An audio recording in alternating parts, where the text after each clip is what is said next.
So you sometimes still hear CEOs refer to their companies as families, but they don't really mean it. This is an old photo of my family. I'm in the bow tie. And it would be unthinkable for my dad to sit me down as a kid and say, "We're sorry, Ben, there's no longer a place for you in the Casnochas. Your table setting skills are doing nothing to deliver the kind of exceptional customer performance we're looking for. And your fascination with the San Francisco Giants does nothing for our bottom line. We're gonna have to let you go, but don't take it personally. It's just family." So trust is gone, loyalty is gone, you get some flexibility, but you don't get much in the way of innovation. The one-day contract doesn't actually lead to the kind of adaptable, entrepreneurial workforce that we want to cultivate to reach new heights of innovation. And imagine if you could recruit the same kind of world-class people who work at Google. What if you could manage and cultivate an entrepreneurial energy in all of your people like is done at a Tesla? What would it mean to your business if you could retain the best entrepreneurial minds in the world at your company? Well, to do those things, we believe you need to have an alliance framework. And within an alliance framework, you want to choreograph the progressive levels of commitment in the employer-employee relationship using a framework that we call tours of duty.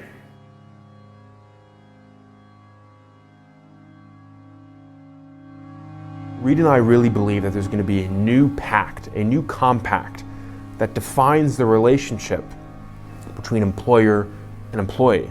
Because the old compact, this idea that an employee shows up to work totally untrained, totally unentrepreneurial, and pledges lifelong loyalty to your company in exchange for being trained and being told what to do and for utter job security, that relationship is disintegrated. And what's replaced it is a new compact that's based on alliance more than loyalty.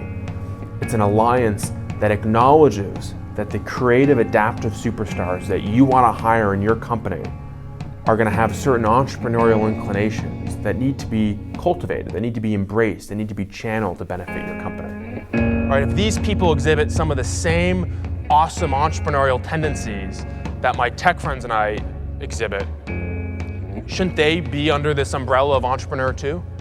Maybe entrepreneurship is more of a life idea than a business one. Maybe it's more of a way of looking at the world than it is a discrete description of someone who starts themselves a new business. So, we've all heard speakers that are kind of all charisma, but no real content.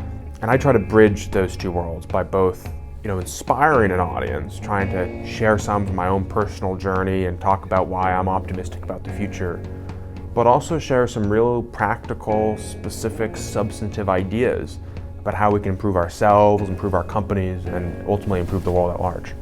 We remember Jeff Bezos and Steve Jobs, but we forget about all the allies and lieutenants and networks they built up around them. In fact, entrepreneurs are killer networkers. They're amazing at building networks of people who can support the work they do. What is the mistake that most people make when they take risk? I think most people have a sense that risk is something you can avoid. In fact, you can't avoid risk. Every breakout career opportunity has risk. So the real question is, how do you manage risk? There's no guarantee. There's no guarantee. And I think if you look at, we profile a number of people in the book who have led these kind of adaptive entrepreneurial careers, like Sheryl Sandberg, for example, who started volunteering in India, helping the poor, and then was a management consultant, and then was at the World Bank, and then pivoted into the technology industry, and over the course of her career took many intelligent risks and sought out those opportunities that had some risk but also had tremendous upside.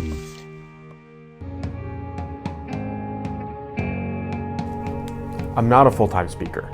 And the reason I'm not a full-time speaker is I think it's really important to live in the world, to work at an office, to experience the things that most people experience on a day-to-day basis. So that when you do show up to make a presentation and give a speech, you can speak in a way that resonates with people who live in the real world. Whether I'm speaking to 3,000 people in a huge convention center or to a group of 4 uninspired college students, the goal is the same. If you can change the life of even one person, that has a ripple effect that can change the world. For entrepreneurs, impact is the drug of choice. And that's why if I can have an impact on even one person, that provides the ultimate satisfaction. It's why I do what I do.